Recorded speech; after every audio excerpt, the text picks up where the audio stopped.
We are one. No matter what we do, we are one. We are one. Love will see us through. We are one. And that's the way it is. We are one. Oh, oh, oh. Hey, hey, hey, hey, hey.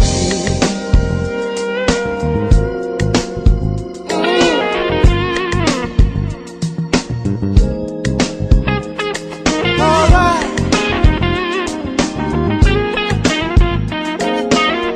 Ooh, ooh, ooh, ooh. Sometimes I feel that we're trying to make each other sad. Things that we do, yeah, how we make each other feel so bad. Oh, we've got so much, we could all be having so much fun. Oh, we are one. One from the very start. We are one. Deep down, deep down, deep down in your heart. We are one. Are one. And that's the way it is. We are one. One, one, one. Oh, oh,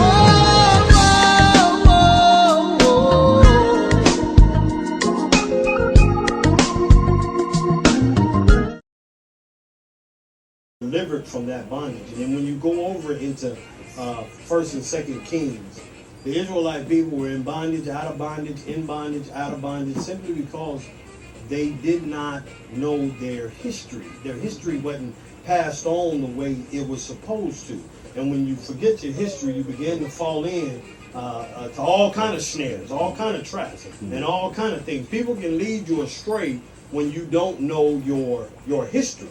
So I have myself 5 sons, and I tell my sons all the time, especially now. My youngest son is 26, and I tell my sons all the time, never forget who you are, who you belong to, and who you are. And I say you belong to God, and you are a part of this family. So when my sons walk out the door, I always tell them, and I call them all the time. When they were young, getting cars, getting ready to go out and do their thing, I always tell them, never forget to whom you are and to whom you belong. And I tell them that when you walk out this door, that name, Caligone, is exactly who you're representing. So when you're out there in that world, out there in them streets, whatever you're doing, you represent the last name that you have. And you should do nothing to disrespect or bring any kind of ill will onto that last name. And it began to mean even more to me when I first came down here. When my family, we first reunited. I was 35 years old. And at 35, I don't need no daddy. I'm a grown man. I don't. Right. But then when I began to come down because of Aunt Pat, and met my sister Kim, and reunited with my dad, I began to see every trait that I had because I'd seen my uncles and my dads. And one day we was out there at the house with the pool, and I was sitting there on the couch, and tears started rolling down my eye. And my brother said, "Man, what's wrong with you?" I said, this is family. This is what I've missed my whole life. I know now my history of where I come from, where the man trait in me, where I got it from. So history is very important because you don't ever want to miss out on anything, and you never want to repeat anything that should not be repeated. I wear my name proudly, and I tell everybody, my family, well, ain't but one of y'all here. No, it's another one. He lives in Oklahoma City. I live in Tulsa. I said, but if you go to Houston and look in a phone book, I don't know if they still have them, but they're very well represented, and that is my spiel on history. heads, heads, feet. Thank you, Father, for this brand new day that we've never seen before and will never see again. Thank you for this gathering. We ask for a safe trip when we leave here. But we thank you for this gathering, Father, and thank you for letting me say something other than on the DJ spot. I stand here, loving what God has done to me, what He has given to us, and to have you to sit here and see me. My name is Big Al today, but you know me as Alan Ray. That's because what God gave us. Thank you for coming. Thank you for sharing your heart. Thank you for allowing us to be part of you. Just even if it's just 10 minutes that you're listening, you've given up something to us, and we give it back to you, and that's love. God bless you. Thank you. Yeah. He gonna help me, that Squeaky. Y'all know him. Yeah. Amen, Corn. He's Amen Corner. He's just a little older than me, about 5-6 months, I don't know. But he's older than me, so we go along with it. He's old. Y'all give him a nice round of applause. Hey, I Squeaky. ain't gonna keep talking nice all night. But anyway, yeah, I am glad that each and every one of you here. My sister is here and her husband. My brother Squeaky is here. He's working as a bodyguard right now. That's one of my offsprings with this black hat on. But I'm not going to say who everybody else you might be wanting. But anyway, I'm glad you're here. Give yourself a hand, all right? All right. So, introduction to family is Jeanette. May not be here. The oldest sister. Sang, which is, y'all know Sang. Okay, we're going to keep going. We're going to speed it up. Ronnie, Pat, Brenda, Ivory, Bumpy. I didn't get a chance to meet him. Harry, we know Harry and what happened to him, but we're moving right on. We got Squeaky, he's right here. He's bodyguard too. I don't know what he's going. But anyway, he's here. Give him a nice round of applause. And me, the last one, the youngest one of 9. They say the best for last. So a nice round of applause. Thank you. I appreciate it. Yeah, thank you, Brenda. Thank you. Brenda's gonna share now. And Brenda is going to share now. Y'all know who the real boss is, so I'm just going to keep moving right along. Here you go. She gave me a mic already. Do I need See that? I told you the real boss was. Go ahead now. So Al said it was 9. Al said it was 9. It was 9. Yeah, it was 9. You're right. Yeah. Yeah, what happened? Yeah, keep Okay, going. so my part is to talk about the fire. And it was like yesterday. We had, everybody was asleep. And my next door neighbor came. They would come and borrow the iron to get their clothes ready for the next day. So everybody was asleep, and a knock on the door came, and Johnny, I don't mind using her name, Johnny Hopkins came over, knocked on the door, and said, I need to iron clothes for tomorrow. So I said, okay. Let her in, showed her where the iron could set it up for. At that time we had those wooden iron boards. We don't have those anymore. And she came over and I set up everything for her, and I went back to bed.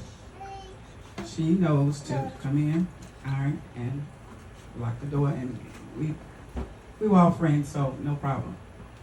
So all of a sudden, smoke and fire start enveloping the house. And everybody was asleep. Everybody jumped up, and it was a 2-story house. The only 2-story house. Yeah, the only 2-story house. We had, in those days, we had renters. Yeah, we had the step-toes. We had, everybody had 2 houses, separated, but ours was together. So anyway, we had the step-toes living with us. And so, all of a sudden, it's about midnight, fire started from the iron, from the wooden iron board. And everybody was able to get up and get out except the baby. Everybody made it out, and we thought we had the baby, but we had Harry. And we didn't realize it until we took the roll call. Bumpy was his name. I don't know why they call him Bumpy, but his name was Ivory Roberts, and they named him Bumpy. He was still in the crib. Everybody was accounted for, and then my mom said, "Wait a minute, it's Bumpy. He's still in the crib. I know where he is. I know where he is. I can get him. I can get him." And she tried to run and get him, but they said, "No, we can't. The house is too inflamed. We cannot let you go." And she tried as much as she could, but she couldn't. They wouldn't let her in, and the house burned up really fast. And there's a fly around here. So that's pretty much what happened to my recognition. Everybody was out and accounted for except for Bumpy. And pretty much. Did you guys labor and her come and apologize? Or did you tell her that she know it, she did it? Yeah, she knew it was her. She knew it. We never did get an apology to my knowledge. But How did you guys find out it was her? how did we find out it was her? Yeah, how did you guys find out it was because she left the honor? Well, she was the last one to leave the house. I remember letting her in, setting up the board for her, and I went back to bed. How old was she? She was a teenager, yeah. She was a teenager. And they borrowed from us all the time, and we shared with each other, so it wasn't a problem. We shared, and we trusted them. No, she was the next door neighbor. Yeah. And so we was like one big family. They stayed on one side of the fence, we stayed on the other side of the fence. So we was in the same place all the time. We were just like one big happy family. Yeah, sisters and So brothers. what we had, they had, and what they had, we had. Right. And then after Bumpy, that's when Harry came along. That's when I came along. That's when Al came along. Yeah. And Al was the stopping point. Right. He said, "That's enough." He said, "That's enough."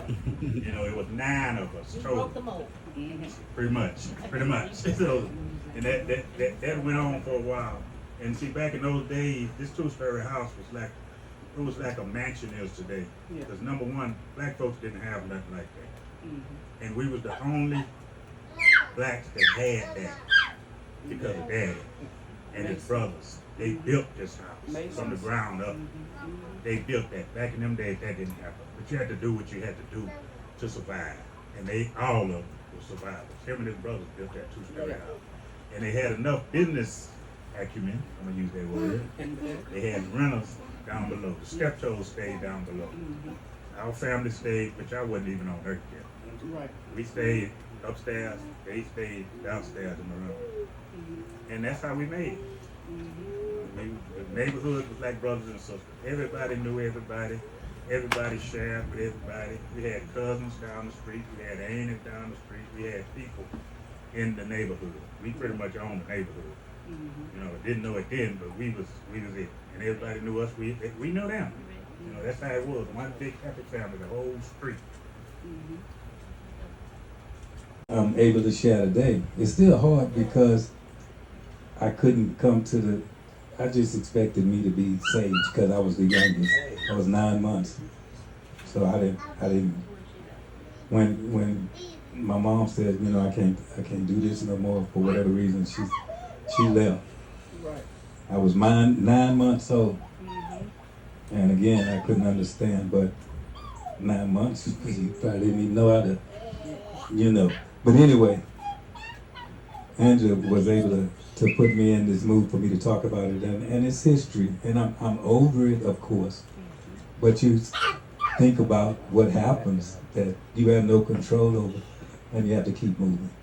And so that's what I'm doing, and with her help, is keep moving. When I see the picture of all my siblings, I'm proud of it. When I see people that I know, that I love me back, is able to get me through this, over this hill, because it's not a mountain, it's a hill. But inside, it's still something that misses. And our family was really together. And later in my dad's life, it was just me and him. Them brothers left me. Brothers. They had to move on. But still, it's inside of me, and it's sacred inside of me, but it still hurts. And I'm thankful that my dad, took care of me. I remember one time I told him that at school they calling you the Avon lady. Yeah. He sold Avon. I said, you know, I might get in fights. He don't get no fights. He said, am I a lady? I said, no, but they calling you the Avon lady. He said, think about it. Who better than the man to tell a woman she smelled good than a man? Yeah. So look at all these awards I got. And have you ever went hungry? I'm thinking now, you got to remember, I still was young. He's selling to ladies. Yeah. And he was he had all kind of pins. But anyway, moving right along. This is somebody else this time to share. Yeah, I'm gonna expand a little bit on it. And this incident came up. We, like he said, mom had left, and we had an Ain't That stay down the street. You know, I said earlier, the whole neighborhood was family. Mm-hmm. So Ain't That kept Al and me, because we was too young to go to school. Mm-hmm. In fact, Al was just starting to walk. This little funny, and it may not be funny to Al, because it's what happened. You know, when you're a toddler, yes, and you eat good, and we all did. Stuff happened. Right. And by the stuff happening, you kind of saw yourself. Don't smell good. And poor Al, he'd sit there and he'd saw his diaper, and then he'd walk up to Ain't That, and he with big old round eyes, he'd just look at her. And she said, Alan Ray. Yeah. And she knew what it was because you could smell it. She said, St. Martin, that's what she used to call it. Go down to the house and get some clothes for Alan Ray. To get in the house, we closed the doors and everything. We left the windows open. Big house, screen doors, all that stuff. Had to crawl through the window to get in the house. To get him some clothes, to take back to Ain't That. By the time I got back, she done put some hurt on that boo-boo. She done washed out his clothes they had on that he saw. When I came with the fresh clothes, cleaned them up, off he went. Mm-hmm. Yeah. That was the rest of our play there. And the Avon. Oh yeah. Making a living. Well, see, we got a little bit, and we had encouragement. Yeah. You know, it was Al, me, and Harry. Daddy was the Avon man. He was the only black man in the county selling cosmetics to women. Yeah. They used to have a convention in Sam Houston Coliseum. That's where everybody in this state would go to Sam Houston Coliseum. Daddy was the #1 salesman in there. Daddy would take us with him to the Coliseum. When we went up in there, they knew who he was. Mm-hmm. They knew who we were. Mm-hmm. We was like Prince. We were like royalty. When we stepped into place, they knew who we were. And everybody had to come speak. You know, we young. Yeah. We were 8, 9 years old. We didn't know nothing about shaking hands. Yeah. Everybody want to shake hands, touch you, kiss you, this kind of stuff. And we looked at it. Everything all right, everything on. We was the star of the show. And we didn't even know it. That's how good it was. Yeah. That's how good Daddy was.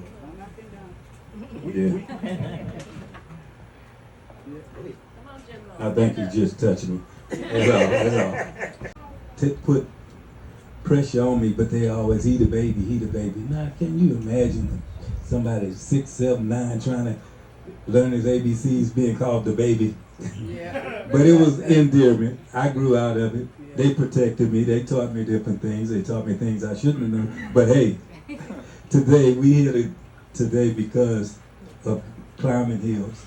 We're here today because of family, and we're glad to have friends with us. And we gotta stay that way. We always will be a family. We always support each other, but we can stretch that a little further and make it a bigger family. I can look at people that I know as family out there, and y'all may have heard of Papa Reuben. Yeah. We want to keep moving, but anyway. So, Mom left when I was 9 months old. Jimbo raised all 8 of us by himself. All 8 of us by himself. He had several jobs. He worked at the post office at night, midnights. He was a watch repairman for the neighborhood. He started fixing toasters, irons, watches, anything else. What he taught us is that you got to make your own money. He would buy a lawnmower It might not be no new lawnmower, but this is how you gonna make your money. It wasn't no, we gonna talk about it. This is what you do. And you'll know later that you'll feel better when you earn something. Don't keep asking me. But he would loan you money. If it was 50 cents, you got to write it down on this list. Because you gonna pay me back. That was a good teaching. This is a good teaching. I don't care if you needed 50 cents. He gave it to you, but you're gonna give it back. He didn't say when. Moving right along. I'm gonna expand a little bit on that. I got grown, got a good job, and had borrowed money, and Daddy kept a ledger. If you borrowed money from me, he kept a ledger. He knew, and you knew, and he made sure that you knew what you owed him, and that he knew it. And he kind of had a liking for gin. And he was in Galveston. We was at his bar, and he had Wait, he had a bar? yeah, he had him and his wife, his lady friend, they had a boarding house with a bar. They cooked food, they had rooms, they had businesses. In fact, right there by the post office, 2 blocks from the post office where they worked at night. So he got with her and they was managing the place. So we was in there at the bar. We used to go down there every Sunday. That was daily date. We went. We go to the bar, and me and him got to talking about money. And it kind of irritated me a little bit because he told me, no, you owe me some money. And I'm like, I knew he kept that ledger. Yes, I did. And I didn't get indignant. You didn't get indignant with that. Sure did. He had a backhand slap and knocked it down. But what I did was, I said, Daddy, go get your book. He said, what? I said, go get your book. I paid you. I know I paid you. And I saw you when you wrote it down. So I knew I had legs to stand on. That wasn't a bad thing with Dad, because that's what he wanted to see. He got up with that gin in him. Yeah. He went, he made it. He come back, he flipped it over. He turned a couple of pages. He looked, and he kind of stopped. And he turned and looked at me, and he had a look on his face with, you right. He didn't have to say nothing. He just had that look. That meant the world to me. Yeah. Because he taught me that. Yeah. Amen. Good. When I graduated from high school, he cried like a baby. Yeah. He said, I did it. Everybody, I'm the last one. I did it. They say I couldn't do it. Ooh, yeah, excuse me. But I'm going to tell y'all about my first car. But this is terrible. When it happened, I didn't even believe it. I was driving Dad's car. We had a Nova. We could have had a 396 in that Nova. My sister Pat talked him out of that. Them boys gonna kill themselves, Daddy. They don't need that car. We wanted that car better than the hog on shop. Didn't get it. We went and got a 6-cylinder Nova. Yeah. You know, I was driving that car and I ain't had a license B first. Harry had messed up his arm. We go to church every Sunday, Catholic church. Harry was the driver. His arm was broken. So one day, Harry, on the way to church, Harry said, y'all want to learn how to drive? Cheat. He knew. They said, yeah. Okay, we're going to go to Lamar Park. I'm going to teach y'all how to drive. Yeah. That's how we couldn't believe it. That was like a miracle. Harry was the driver. We went out there. Harry drove, we waiting, Harry stayed driving, we going in the park. He had a road to go through, this, that, and the other. Pulled it in. He got tired of driving, he said, okay, you next. And me, I'm next. Got in there and got to drive. I drove that car for 2 years and had a license first. Wow. We went all over the place in that car. Did a little racing, did a little bad stuff, didn't get caught by the popo, so we was good. I was about 11th grade, Daddy asked me, he said, Martin, it's about time for you to get caught. It's better than Christmas. I'm like, huh? Sir? You know, I wasn't gonna make no mistakes, sir. You know, just like, say this again, but I couldn't say that. He said, it's time for you to get a car. I said, okay. He said, but you gotta get your license first. Okay. No problem. He said, you get your license, I'm gonna get your car. I said, Daddy, I already know what I want. He said, you do? I said, yeah. Daddy worked, we stayed in Texas City. Daddy worked in Galveston at the post office. On the way on Broadway, at 53rd Street, they had this mechanic shop. Had an orange bug sitting up there. 71, 72, something like that. I saw that car, I wanted that car. And when Daddy made that suggestion, I told him I know what I want. He said, you do? I said, yeah. He said, where is it? I said, on Broadway, 53rd, on the right side. He said, I pass by there every day on the way to work. I said, yes. He said, I tell you what, I'm going to stop by there today and see if they want to sell that car. Make a long story short, he got that car. He brought it home. Well, we brought it home. Still with no license. Brought it home, and he told me, he said, now, I bought the car, but you don't have to pay me for it. I'm like, no problem. This was better than Christmas. Yeah. He had his ledger. I paid him off. I made it. That was a super car. I had to it. Yeah. Took a Porsche and put it on. This car was so nice. The highway patrol stopped me coming out of town.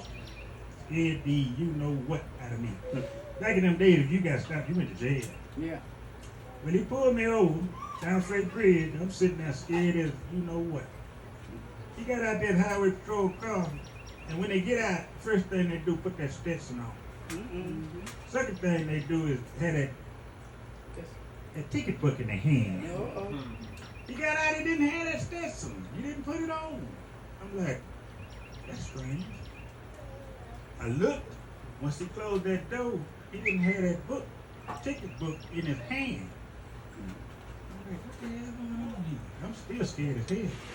I roll the window, sitting there, seatbelt on, everything, doing everything, still like a statue. He pull up, he say, can I talk to you a minute? I wouldn't move because I wanted to see that seatbelt on, and I was sitting there straight. No excuse, I wasn't giving him nothing. He said, can you step out the car? I said, yes, sir. He said, come back here to the back. I'm like, well, shit, he's gonna take me to jail. Didn't have no handcuffs or nothing now. I'm like, something ain't right about this. He said, step back here. His car, my car. He said, I've been seeing you coming out of Galveston pretty much. I said, yes, sir. He said, you've been coming out by pretty much more than 90. I couldn't say nothing. He wasn't lying. He said, I've been seeing you. He said, I want to take a look at your car. I'm like, sir? He said, I want to take a look at your car. I'm building a Volkswagen. Whoa. And I want to see what you got because I want to get the same thing. It was like heaven opened up. I'm like, hallelujah. I didn't start singing, but Hallelujah. I say, yes, sir. I said, when Pop, that's 60 on there. I said, yes, sir. He say, headers? I said, yes, sir, Hetman headers. He say, you got double stack, you got a carburetor on each side? I said, yeah, call it tarantula. He like, that's a true barrel carburetor on each side? I said, no, that's one barrel. He said, where you get this from?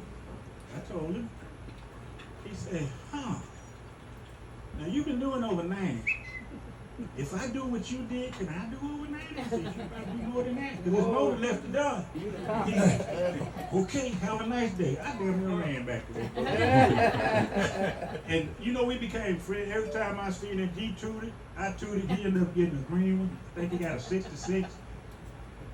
We buddies for life. We buddies for life. That's just some experiences, man. That's how God shine on. Daddy used to have, he'd have clothes for you. You think he was getting some new clothes, but he had clothes in the T-bin. What is a T-bin? His big box that he used to carry. Oh, yes. That was your new clothes for the school year. Yeah. You didn't know it, but he pulled out what was for you to go. And what is T-bin? T-bins in the garage, y'all.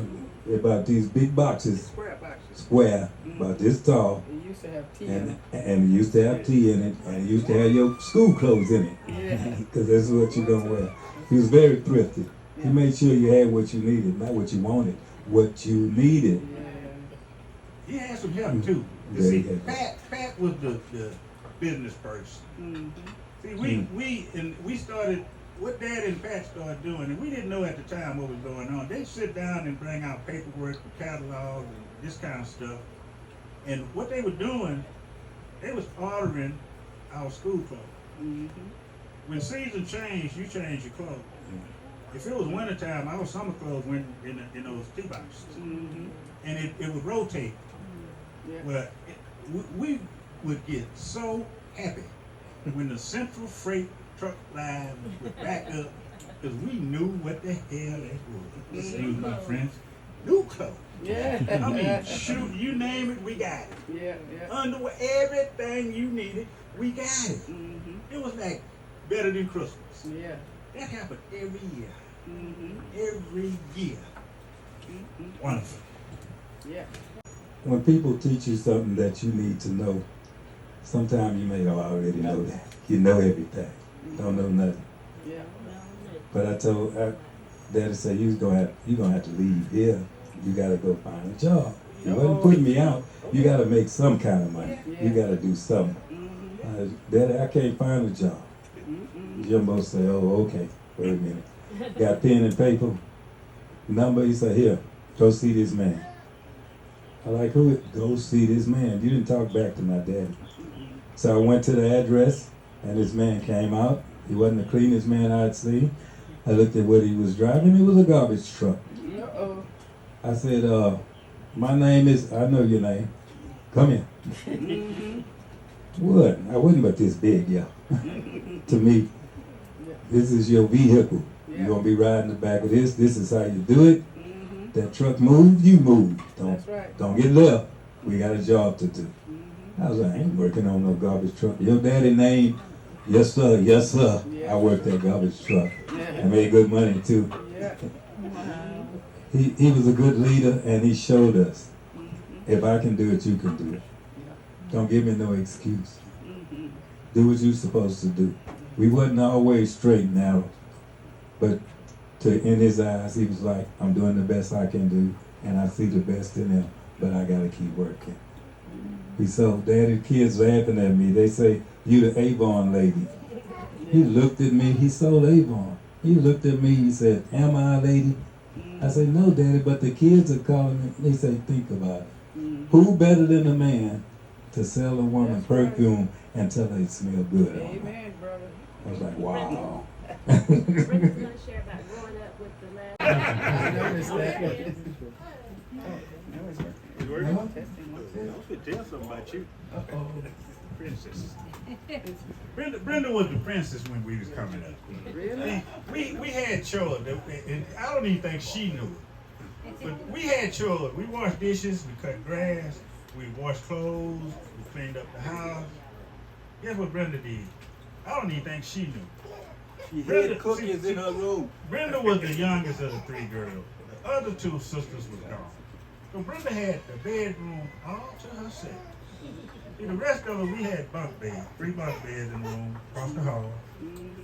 Brenda would sit in there while we were working or doing chores or whatever. We peeked through there because we wasn't allowed in there. That's right. Brenda had her magazine. You can see it just thumbing through magazine, fashion magazine, different kind of magazine. Look, that's why I call They're it. still doing it. Oh, see, I didn't know that. That's why I call her the princess. She had the life ride. She was. Do the shoes, but I don't know about that catalog stuff. I was Big Al. No, I wasn't y'all. Since you brought the wardrobe, and this show you how your family can do you. Pat, she worked in Galveston Star Shipbuilding. Pat was really our mother. Just so happened, I guess I might have been Pat's favorite. Because what Pat did, by working at Star Shipyard, she knew people in Galveston that didn't nobody else know. And Pat was a willing dealer. Oh, yeah. They had men's shop in Galveston where we as a people couldn't even go in there. Pat went down there and sold Walter Pies, Tarmac cans to allow us to come in their store, pick out clothes, take them back to school, and tell any and everybody that asks you where you got them from, tell them and send them there. Most of mine, from the 10th grade to the 12th grade, most of my clothes, and I mean from the bottom up, came from those stores. These was custom, big money stores.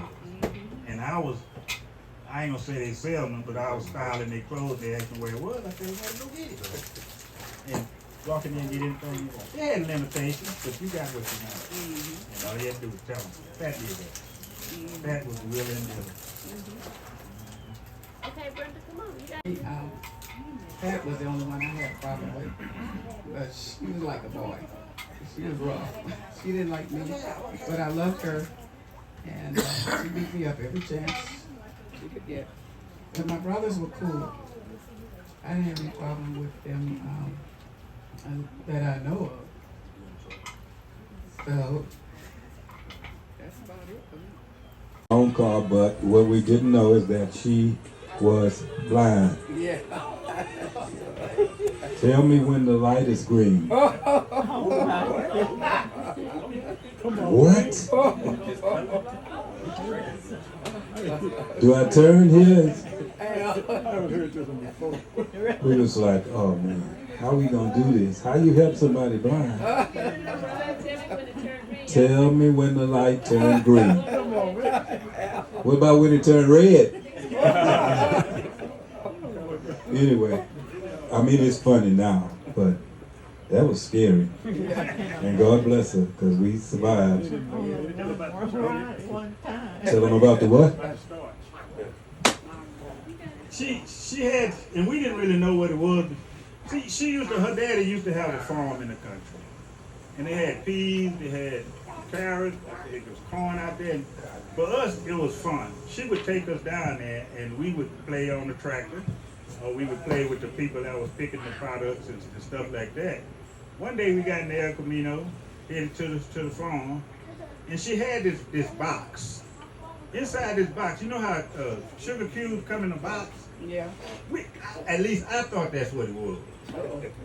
So she take one out, she put it in her mouth, she chew on it like it was candy. I always had a sweet tooth. Yeah.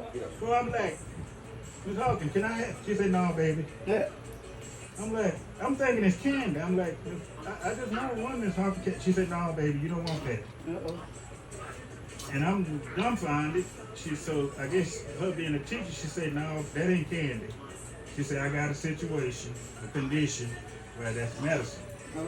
I gotta eat that for blood or something like that. Yeah. I'm like, oh, okay. She was really good, really good. You know, this is good for the soul. This cleaning all the stuff you know you shouldn't have been doing, but you're still here. You know. Got caught. Well, not only that, he got beat. Yeah. Where was it? well, finish this out. The Bagata story. We were the three amigos. We were the Boy Scout backpacks on the bike. Daddy told us, he said, when you leave this house, you represent me. Don't make a monkey out of me. People want me to fail because it was divorce. Don't make a monkey out of me. We felt so bad. Remember, one of the oldest West Side, not saying Ronnie, was the smart one. Yeah. He had a shotgun. Remember that shotgun? Oh, yeah. No. Yeah, he had an expensive gun. Didn't know how to work it. Shot his finger off. Yeah. Shot it off. We called him Nub from there. Everybody called him Nub. It wasn't funny then.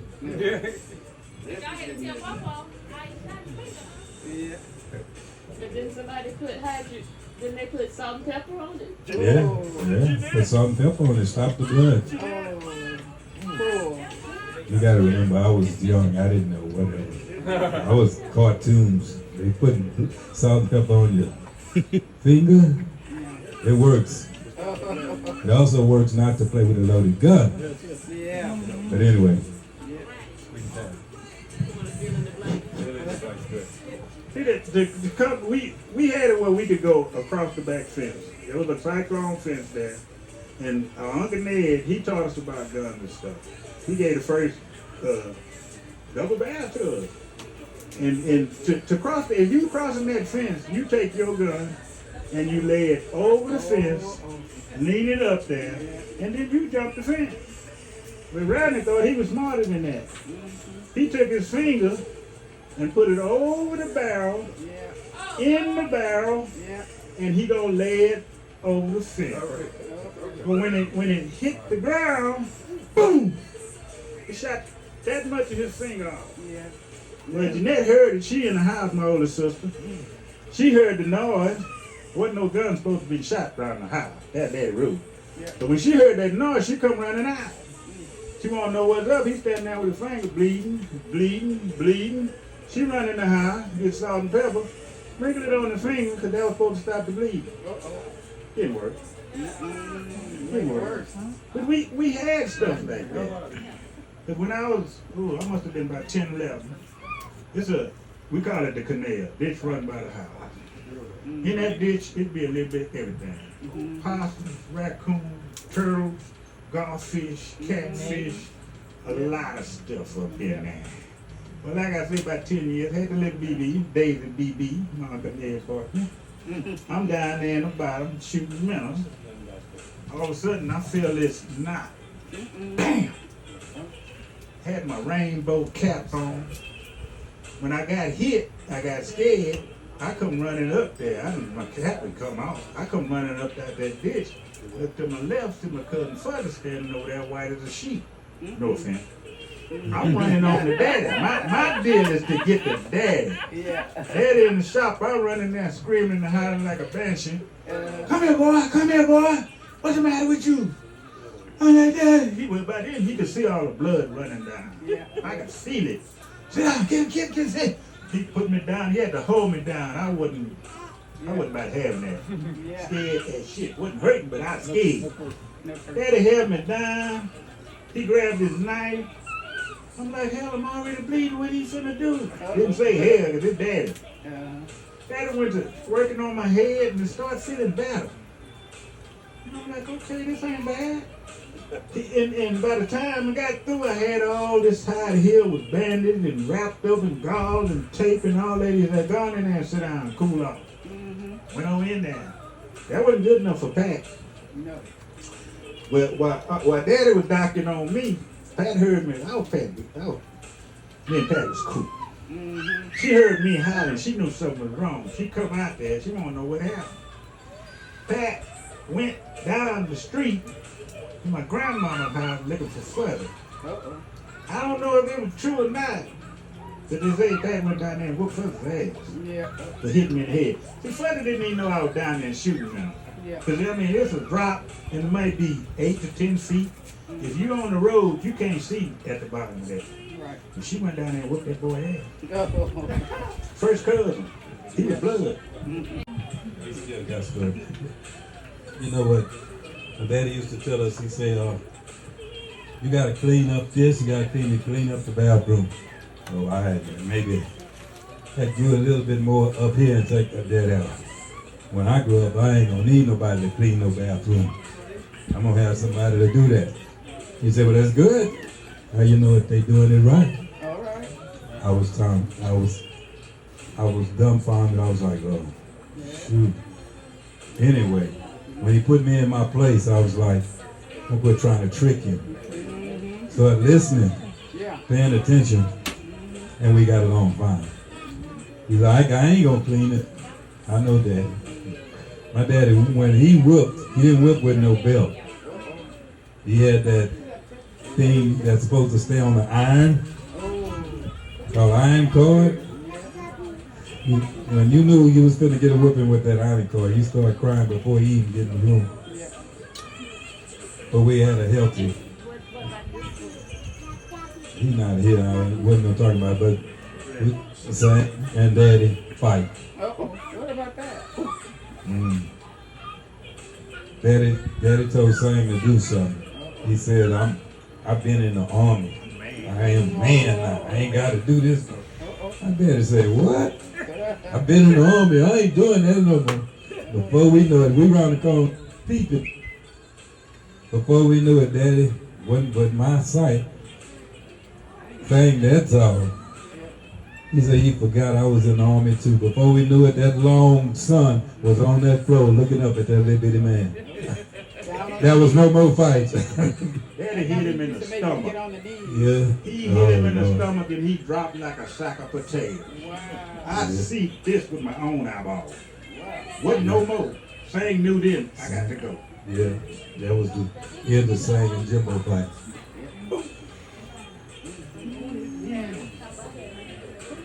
Harry the Bull. He was a Taurus. He was 1 year older than you, right, Squeak? Yeah, see, Harry got And about an inch taller than me. Look at Mount Liquor running around. And see, Harry used to love, he loved that Thunderbird, but he loved that Mount Liquor. That Mount Liquor didn't love him. Harry coming in, we was teenagers then, we still had bunk bed, we still in the house. See, Harry, originally he was at the top. I was at the bottom, and I was across the way. Well, when Harry come in, him and his buddy, we call him Cornbread, his name Newsom, he come in, Harry couldn't hold no bull. Harry couldn't hold no Thunderbird. Harry couldn't hold no alcohol. So when he come in there, that alcohol would get a hold of him. You wake up in the morning, you talk about the smell.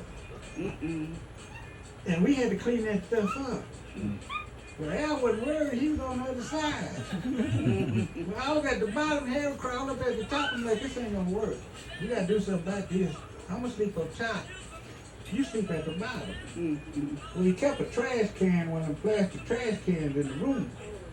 So when he come in, and he'd be drunk, all he could do was fall in the bed.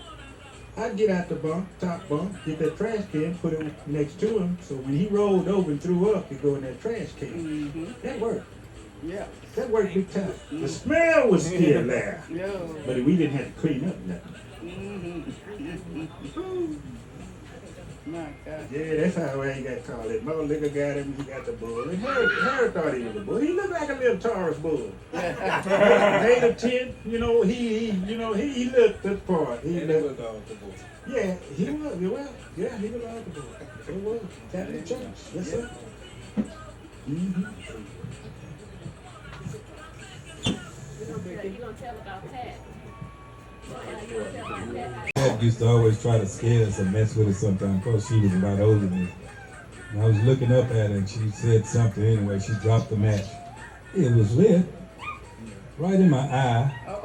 I was the youngest. Where was the love? Let me tell you, it wasn't in that room. She used to put on makeup, clothes, sheets, all kind of stuff. As soon as I go to sleep, here she come outside the bed. Her name is Alan Ray, but hers to say was Alan Ray. Now I done just seen a scary movie or Hitchcock or something, wake up and she's right there in your face. You can't even blink. I tell you, and I was the youngest, not the baby, the youngest. Treated me like a dog. I would tell my dad, Daddy, Pat scared me, and he'd just look at me. I was like, he finna get her now. And my name is Alan Ray, and of course the parents call you by the whole name, Alan Ray. If it's Pat, why are you scared? You know it's her. I must have felt this big. Okay. He ain't gonna help me. I slept on the side of that bed, had a broom. She'd come up there, Alan Ray, what? And quit that. I got a lot of sleep after that, believe me. The three amigos, once again, we'll let Squeaky tell this one. I got it right here, the three amigos. Once again. Once again. The Catholic Church. That one. Altar boy. Daddy didn't go to church. Al, tell it. You tell it to me. Tell it. Okay. Anyway, the Catholic Church wouldn't let Jimbo come to church or take communion because he was divorced. I thought I'd already told that. So he sent us to church on his behalf in his car, gave us money to put in church.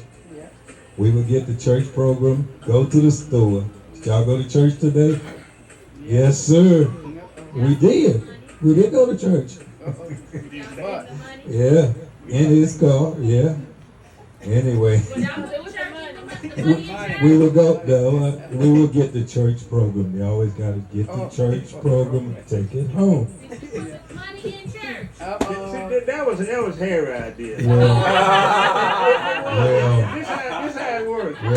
We go up there. See, me and Harry wasn't the best of brothers. Harry couldn't really tell me because I knew Harry was a little shady. So what Harry would do, he get Al to run up to, he pull up to the church, Queen of Peace Church. Yeah. Al would get out the car, run in. Well, when you first go in the entrance, they'd have the programs in there. We had to have some proof, at least Harry thought, to prove to Daddy that we went to church. I got a program. I was so ashamed. I mean, I running was there, so get the ashamed. To program. this day, I was still ashamed. Right back out. That just wasn't right. We had the program. But I ate them cookies and drunk that juice we bought. But anyway, Oh, that's what y'all did with the money. yeah, 7-Eleven. 7-Eleven. See, But you gotta remember, my daddy still was smarter than us. He'd ask somebody that he know went to church every Sunday and asked me, so and so, did you see my boys at church today? No, sir, I sure didn't. Saw you call, but not them. see, I don't want y'all to get the idea that Harry was a bad thing. Okay. I mean, we done told some stuff that might be negative. To us, it was fun. It was a way of life. Because see, Harry taught me how to drive. Okay. And if you know me, you know how I feel about automobiles. If we got 4 wheels, 5, 6, it don't matter. 18, I love it. I'm good at it. But so he gave me that. But I probably wouldn't have learned to drive. I probably would have been in church. Yeah. And that wasn't a bad thing either, because see, I'd even thought, I had an ain't out. She called me St. Martin. Yeah. And she saw something in me that I didn't even see.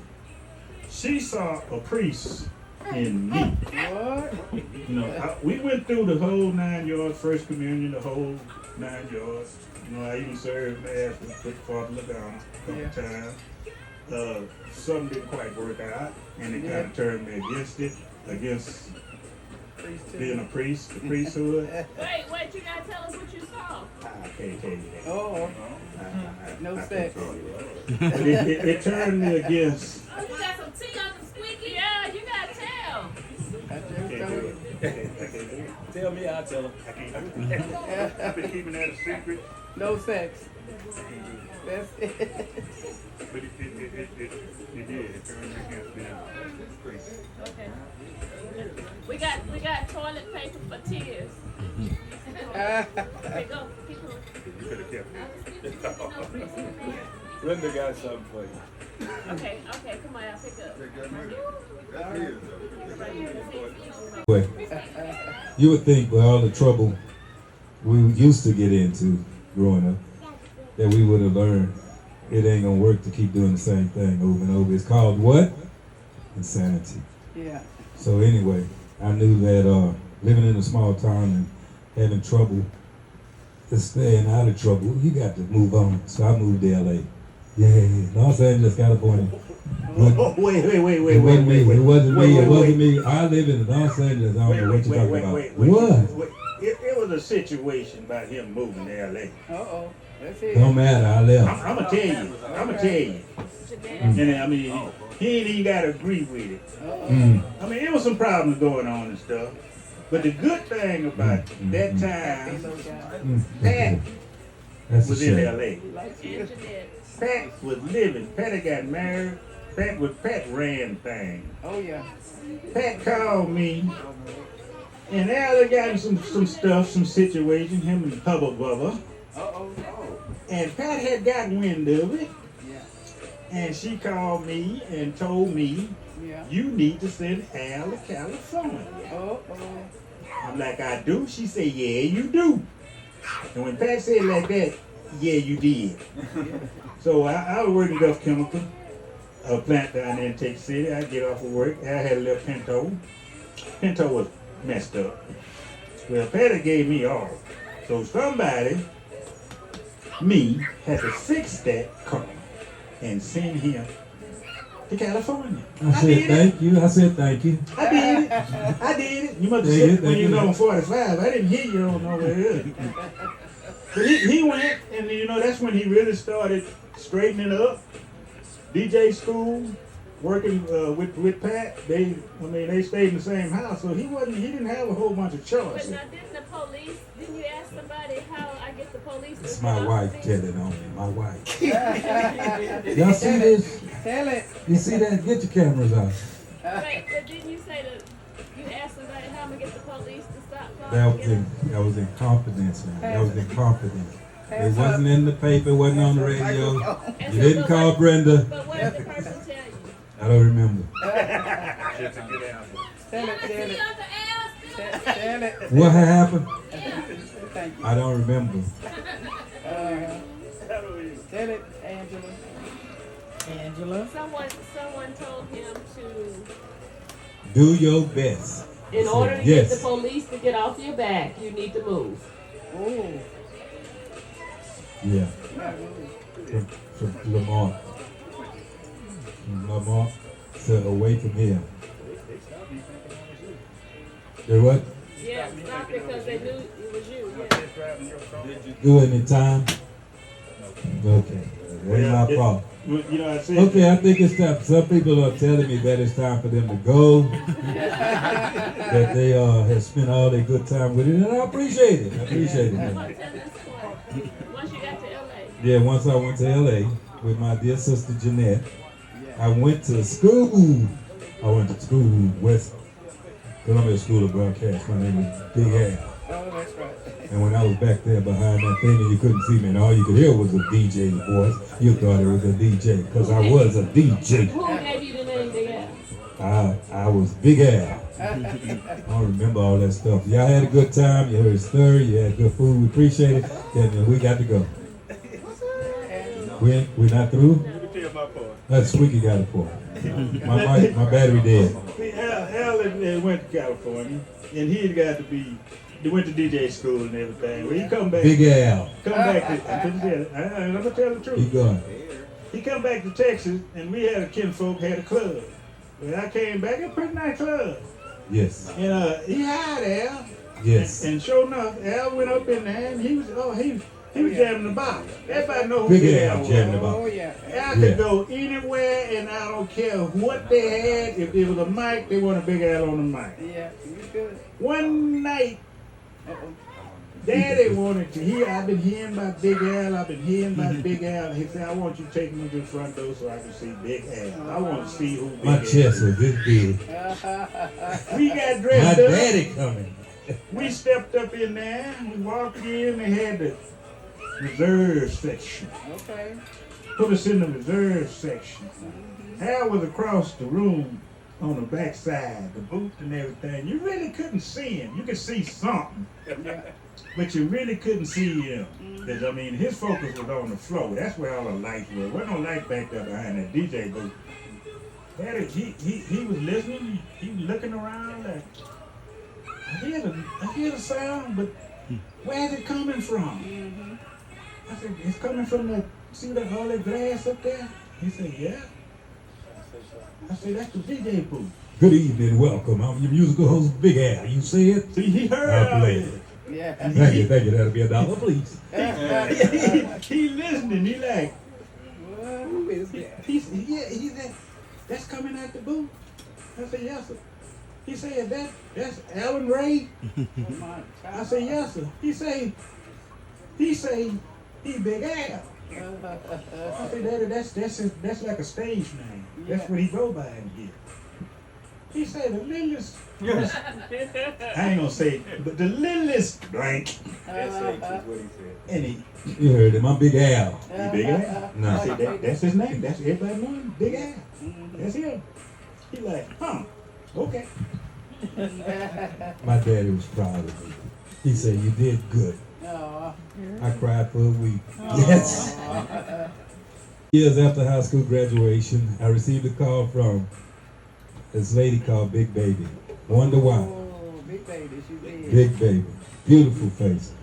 Your daddy like what? Big women. Big women. Huge women. Anyway, she was my daddy's girlfriend. And she called me and she said, your daddy needs some help. My daddy needs some help? She said, yeah. My daddy wasn't doing well health-wise. My daddy was my best friend. Yeah. My daddy was my guide. Oh, yeah. He wasn't perfect, but he put you on the right path. Anything you needed, if he could provide it, he gave it to you. No question there. Except if you borrow it. If you say, borrow, you pay me back. Yeah. That's the way it works. That's right.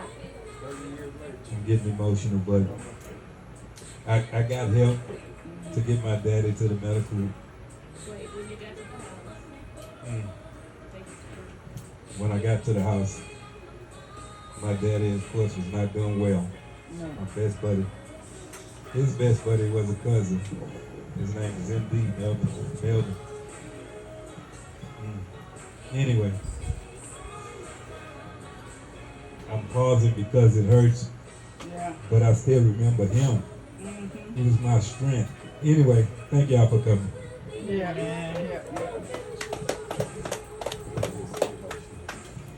But it was my best buddy. It's still emotional, but I love that man today. And I'm glad what he did for me, and I'm glad what he showed me. And I hope I told somebody else something, not just here, but in the time that I have, has given them the strength to believe in somebody and find somebody that can direct them. But while I was driving to try to get my daddy, the Spirit told me that, take your time, but your daddy is gone. That is the biggest pain I ever had. But today I'm still grateful for that little man about the same size as me. Taught me the roots of how a man supposed to act during his lifetime. And don't settle to keep going to get something better and help somebody on the way. Thank y'all for being here. That's all I got. Peace. That's beautiful. And actually, I'm out of order. You should be talking, because that was the baby brother. But for my grandfather, as everybody has said, we spent almost every other weekend together. We knew Tiki Island real well. Oh, yeah. When we knew the hotel in Galveston, that's where we went. As long as he was alive, he wanted us all to be together. And as often as he could arrange that, or get people to arrange that, because we always wanted to be around him, because he was wise, you know, and as I've gotten older and realized he was a man with 8 children, alone, you know. And so Uncle Allen and I can identify with a lot of things the same, but my grandfather was a constant. He was our first love, huh? You know? Oh, Lord. I'm a cry baby, so. Go ahead. Well, I'm right here. I got you. Like she said, you know, we went fishing. That's how me and her became so close on the weekends. We get a chance to come, and they wouldn't let us fish until we earned our right. That's right. We were the crabbers. We learned how to tie string onto a chicken leg. And reel a little crab down in. But I just want to say, I'm so happy for this day. And all the memories we have with Papa. And I have memories with Grandma. Whenever I would get sick, my mom would take me to her house. I remember I think I was 8, I had chicken pox. And we had a Christmas program, and I couldn't go to the program because I had the chicken pox, but I went to my grandma's house, so that was even better. And she wouldn't let me scratch and all that other stuff, but put cornmeal in the bed. She did whatever. And but I spent a lot of my time with Grandma. She would, when she was married to Mr. McCardell, my other papa, he was a plumber, so he would get up early, and when he got up, I got up to drink me some coffee.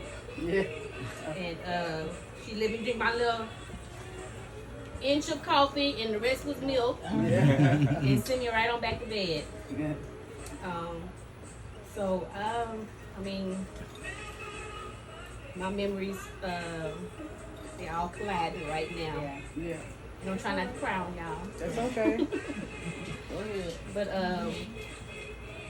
I guess I'm learning some things of why my daddy was the way he was. I remember him combing my hair. And me and my mom assumed because he had little sisters that he was probably combing their Brenda's hair or something. But he combed my hair, I guess, like his dad took care of them. He was taking care of me. And I have quite a few memories of that. as a little girl with my dad, and a lot of I forgot about that. And Jeanette taught me and Jennifer how to drive on Tiki Island. Her MJ. Yeah. We'd take a break from fishing, but we knew where we was going. We was going to drive in Brenda all around Tiki Island. Yeah, let's go. I mean, and Jeanette all around Tiki Island. That's how we learned how to drive a stick. Wow. So, Very good. so I don't know what's on her agenda. But with Uncle Sweetie's help, I tried to take care of my dad as best I could. Yeah, And on his last days, he was in Sugar Land, and I live in Friendswood. yeah. But this was Pawpaw's ring, and the people tried to keep it. But I remember my dad always wore this ring, Oh, yeah. and so I just wanted to present this ring to my older brother Oh, God, that's so awesome. because I want you to have it. Yeah. Topic. Yeah, come on. And you'll be able to pass it on to his father. Yes, But absolutely. they tried to keep my dad's ring. This ring has all of the children's birthstones. Oh, beautiful. And it had a missing birthstone. It was February. Uncle Al. Oh. But the little crooks, they tried to keep my daddy's ring. Oh, That's beautiful. good thing you got it. Good thing I remembered to call back. That's right. Because everything that was going on, It was quick. it was so quick. Oh, yes, gorgeous. Papa's ring. Beautiful. Sure, that's nice. So, Yeah. Pass it around. Yeah. Yes, come on back. Your turn. It's okay to cry. Yeah, it's all right. Tears of joy. Yeah. What is he doing? Right there. Got down. Yeah, let it out. There you go. There you go. That's this yours. is the birthstones of all of the siblings. Yeah. All 9. All right. Yes. Now Now yours. this is the best part. We need some toilet tissue. Toilet Yes. tissue, here it is. Oh, so sweet. Awesome. That's awesome. Talk because my grandfather was the little man with the biggest heart, with the biggest spirit, with the most conviction of integrity that I ever met in my life. I remember him teaching me how to mess with watches as a kid. That's why I love watches today. I got probably 20 of them. Wow. And collection will continue because of him. Yeah. And when he talked, his presence commanded your attention. I mean, it was just it was special because I was able to be a part of his life. Yeah. And I was the favorite because I was the oldest grandchild. So Yeah. Handsome too. I got all this. Thank you. I've been saying that all my life. Been saying that all my life. I really appreciate that. But I got treated like one of the sons without all of the discipline. He gave me the integrity, none of the discipline. I didn't get the butt whippings everybody else got. You want some ice cream? You want some ice cream? But as a person who loved watches and repaired watches, No. I remember standing by him in the house while Oh, okay. he was working in the shop repairing some watches and very patient with me. You know how kids want to know everything, everywhere. He was very patient with me and allowed me to be a kid and show me unconditional love. Yeah, he's greatly missed. He's greatly missed. That's right. Amen. Amen.